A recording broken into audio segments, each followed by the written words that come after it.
MS PowerPoint 2016 के इस अध्याय में आप सीखेंगे व्यू टैब के मास्टर व्यूज ब्लॉक के ऑप्शंस का उपयोग। MS पावरपॉइंट पर इससे पहले हमने आपको व्यू टैब के कुछ ऑप्शंस की जानकारी दी थी, जिसकी वीडियो की लिंक और पावरपॉइंट के अन्य वीडियोस की प्लेलिस्ट और ज्ञान यज्ञ द्वारा अन्य सभी टॉपिक्स जैसे कि Microsoft word, Excel, tally ERP9 इत्यादि पर बनाई गई वीडियोस की प्लेलिस्ट्स की लिंक्स आपको इस वीडियो के नीचे डिस्क्रिप्शन में मिल जाएंगी।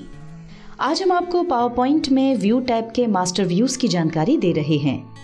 मास्टर व्यूज ब्लॉक के ऑप्शंस की सहायता से आप अपने अनुसार प्रेजेंटेशन की सभी स्लाइड्स के लिए लेआउट जैसे कि फॉन्ट्स, कलर, स्टाइल इत्यादि सेट कर सकते हैं। हम आपको बता दें कि मास्टर व्यू में स्लाइड मास्टर थीम ऑप्शन की तरह ही काम करता है। फर्क केवल इतना है कि स्लाइड मास्टर का प्रयोग एक साथ सभी स्लाइड में बदलाव करने के लिए किया जाता है। चलिए हम आपको एक उदाहरण देकर समझा देते हैं। हमने उदाहरण के लिए एक प्रेजेंटेशन ओपन किया हुआ है। पहले हम इसमें एक थीम सेट कर लेते हैं। उसके लिए डिज़ाइन टैब में जाएंगे और थीम ब्लॉक के ड्रॉप डाउन एरो पर क्लिक करेंगे। अब यहाँ दिखाई दे रहे थीम्स में से किसी भी एक थीम पर क्लिक करेंगे। ये देखिए थीम सेट हो गई है। अब मान लीजिए हम अपनी पहली स्लाइड में टाइटल में कुछ बदलाव करते हैं, जैसे कि टाइटल को हमने अंडरलाइन कर दिया, तो ये चेंज केवल इसी स्लाइड में होगा, बाकी स्लाइड्स में नहीं। यदि आप चाहते हैं कि ये चेंज सभी स्लाइड्स में एक साथ हो जाए तो इसके लिए हम स्लाइड मास्टर का उपयोग करेंगे। उससे पहले हम इस स्लाइड के टाइटल को पहले की तरह कर देते हैं।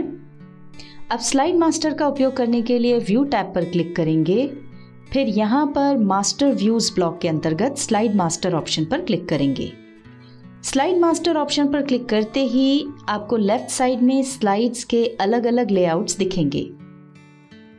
इनमें से पहली वाली बड़ी स्लाइड मास्टर स्लाइड कहलाती है। इस स्लाइड में किए गए किसी भी परिवर्तन से अन्य सभी स्लाइड्स प्रभावित होती हैं। उदाहरण के लिए हमने मास्टर स्लाइड में टाइटल को अंडरलाइन किया, तो देखिए नीचे सभी लेआउट्स में टाइटल अंडरलाइन हो गया है। इसी तरह हम मास्टर स्लाइड में और भी चेंजेस कर देते हैं। हम टाइटल का कलर बदलकर ब्लू कर देते हैं और नीचे दिखाई दे रहे पहले बुलेट पॉइंट को बोल्ड और रेड कलर का कर देते हैं। ये देखिए हमने सारे चेंजेस कर दिए हैं और आप देख सकते हैं कि ये चेंजेस सभी लेआउट्स में दिखाई पड़ रहे हैं। चलिए अब आपको स्लाइड मास्टर टैब के कुछ और ऑप्शंस की जानकारी दे देते हैं। स्लाइड मास्टर टैब में अलग अलग थीम्स, बैकग्राउंड स्टाइल्स, इफेक्ट्स इत्यादि से संबंधित ऑप्शंस आपको एडिट थीम्स और बैकग्राउंड ब्लॉक के अंतर्गत मिलेंगे। ये ऑप्शंस MS पावरपॉइंट के डिज़ाइन टैब के ऑप्शंस की तरह ही काम करते हैं। हम आपको बता दें कि इन ऑप्शंस की अधिक जानकारी आपको हमारे द्वारा बनाई गई video how to apply, create and save a theme in MS PowerPoint 2016, 2013, 2010, 2007 by Gyan Yagya में मिल जाएंगी। अब आगे बढ़ने से पहले हम इस कस्टमाइज की गई मास्टर स्लाइड की थीम को सेव कर लेते हैं, जिससे कि भविष्य में हम उसका उपयोग कर पाएं। थीम को सेव करने के लिए थीम्स ऑप्शन के ड्रॉप डाउन एरो पर क्लिक करें, फिर ओपन हुए मेन्यू में से सेव करंट थीम ऑप्शन पर क्लिक करें। इस पर क्लिक करते ही ये विंडो आएगी। इस विंडो में कंप्यूटर की उस लोकेशन पर जाएं जहां पर आप इस कस्टमाइज की हुई थीम को सेव करना चाहते हैं। इसके बाद इस थीम को जो भी नाम देना चाहते हैं, फाइल नेम के सामने वाले बॉक्स में वो नाम देकर सेव पर क्लिक कर दें। सेव पर क्लिक करते ही ये थीम सेव हो जाएगी। अब मास्टर व्यूज को क्लोज कर देते हैं और देखते हैं कि हमने मास्टर स्लाइड में जो बदलाव किए हैं वो हमारे प्रेजेंटेशन में कैसे दिख रहे हैं। ये देखिए हमारे प्रेजेंटेशन में भी वो बदलाव हो गए हैं, यानी टाइटल अंडरलाइन और ब्लू हो गया है और बुलेट पॉइंट्स बोल्ड और लाल कलर के हो गए हैं। चलिए अब आपको बता देते हैं कि भविष्य में कभी अगर आपको यही कस्टमाइज की हुई थीम सेट करनी हो तो वो कैसे करेंगे। उसके लिए हमने एक नया प्रेजेंटेशन खोल लिया है। अब डिज़ाइन टैब में जाकर थीम्स ब्लॉक के ड्रॉप डाउन एरो पर क्लिक करेंगे। ओपन हुए मेन्यू में से ब्राउज फॉर थीम्स ऑप्शन पर क्लिक करेंगे। उस पर क्लिक करते ही एक विंडो ओपन होगी। इस विंडो पर आपने जहां कस्टमाइज की हुई थीम सेव की हुई है उस लोकेशन पर जाएं। हमने कंप्यूटर डेस्कटॉप पर कस्टमाइज की हुई थीम सेव की है, तो हम डेस्कटॉप पर जाएंगे और थीम पर डबल क्लिक कर देंगे। डबल क्लिक करते ही ये थीम थीम्स ब्लॉक में दिखाई देने लगेगी और साथ ही अप्लाई भी हो जाएगी। इसी तरह आप मास्टर स्लाइड की सहायता से रेडीमेड थीम्स को अपने अनुसार कस्टमाइज करके अप्लाई कर सकते हैं। यहाँ हम आपको बताना चाहेंगे कि यदि आप अपने अनुसार नया लेआउट बनाना चाहते हैं, यानी शुरुआत से ही उसमें title, picture box, text box इत्यादि अपने अनुसार सेट करना चाहते हैं, तो उस पर आधारित वीडियो हम जल्द ही पब्लिश करेंगे। अब हम व्यू टैब के मास्टर व्यूज का अगला ऑप्शन समझ लेते हैं। व्यू टैब में मास्टर व्यूज का अगला ऑप्शन है हैंडआउट मास्टर।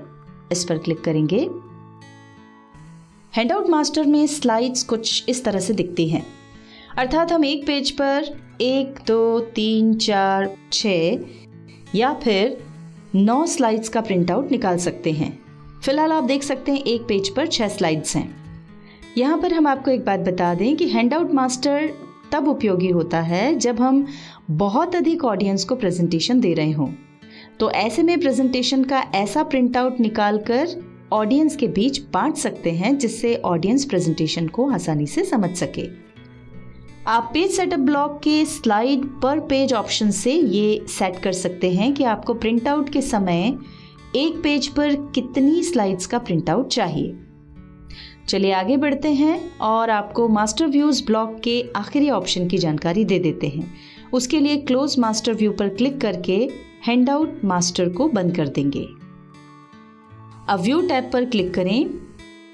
मास्टर व्यूज का आखिरी ऑप्शन है नोट्स मास्टर। इससे आप ये कस्टमाइज कर सकते हैं कि जब नोट्स के साथ प्रेजेंटेशन का प्रिंट आउट निकालें तो वो कैसा दिखे। हम नोट्स मास्टर पर क्लिक करते हैं। इस पर क्लिक करते ही नोट्स मास्टर व्यू दिखेगा और नोट्स मास्टर टैब भी इनेबल हो जाएगा। इस टैब के ऑप्शंस की सहायता से आप प्रिंट आउट निकालते समय नोट्स वाली स्लाइड्स कैसी दिखे वो डिज़ाइन और लेआउट सेट कर सकते हैं। चलिए हम इसके बारे में और जानकारी दे देते हैं।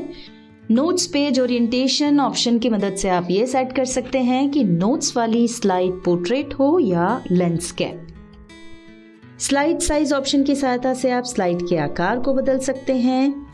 प्लेस होल्डर ब्लॉक में आपको कई सारे ऑप्शंस दिखेंगे। इन ऑप्शंस की सहायता से आप ये सेट कर सकते हैं कि आपको नोट्स वाली स्लाइड पर हेडर, फुटर, डेट इत्यादि डालना है या नहीं। नेक्स्ट ब्लॉक है थीम्स। यहाँ से आप नोट्स वाली स्लाइड के प्रिंट आउट की थीम चुन सकते हैं। इसके बाद है बैकग्राउंड ब्लॉक। यहाँ से आप नोट्स वाली स्लाइड के प्रिंट आउट के लिए फॉन्ट्स, बैकग्राउंड, स्टाइल, इफेक्ट्स इत्यादि चुन सकते हैं। हम क्लोज मास्टर व्यूज पर क्लिक करके इस व्यू से बाहर आ जाते हैं। हम आशा करते हैं कि मास्टर व्यूज पर आधारित ये वीडियो आपके लिए उपयोगी होगी और आपका पावर पॉइंट पर काम करना आसान बनाएगी। आज के लिए बस इतना ही। ज्ञान यज्ञ के साथ जुड़े रहने के लिए धन्यवाद।